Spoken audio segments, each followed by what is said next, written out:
আজ আমাদের দেশে দেখা যায় এক শ্রেণীর মানুষ অতি ভারত তোষণ। কেন? ভারতের প্রতি এত ভালোবাসা কেন? ভারত কোনোদিন আপনার বন্ধু ছিল না, এখনও নেই, ভবিষ্যতেও থাকবে না। যারা ভারতকে বন্ধু মনে করে তারা বোকার স্বর্গে বসবাস করছে। স্বাধীনতার আগে পরে মিলিয়ে আমরা দেখে আসছি ভারত কিভাবে মুসলমানদের বিপক্ষে অবস্থান গ্রহণ করে। স্বাধীনতার পরে আমরা যে ভারতকে বন্ধু মনে করেছিলাম সে ভারত সব থেকে বেশি আমাদের ক্ষতি করেছে।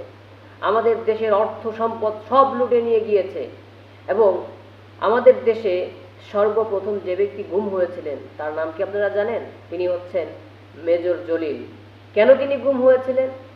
ভারতীয় আগ্রাসন। ভারত যখন আমাদের দেশ থেকে অর্থ সম্পদ লুট করে নিয়ে যাচ্ছিল, সেই ভারতের বিরুদ্ধে সর্বপ্রথম কথা বলেছিলেন মেজর জলিল।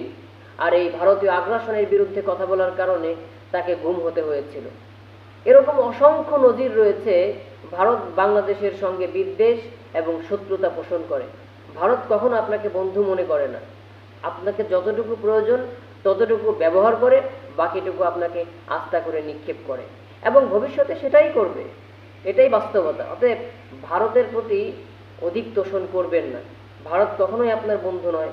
যে ব্যক্তি ভারতের প্রতি তোষণ করবে, ভারতকে ভালোবাসবে, বুঝতে হবে সে ব্যক্তি বাংলাদেশের শত্রু, বাংলাদেশের দুশ্মন। কারণ ভারত বাংলাদেশের দুশ্মন, আর যে বাংলাদেশের দুশ্মন তাকে আমরা ভালোবাসতে পারি না।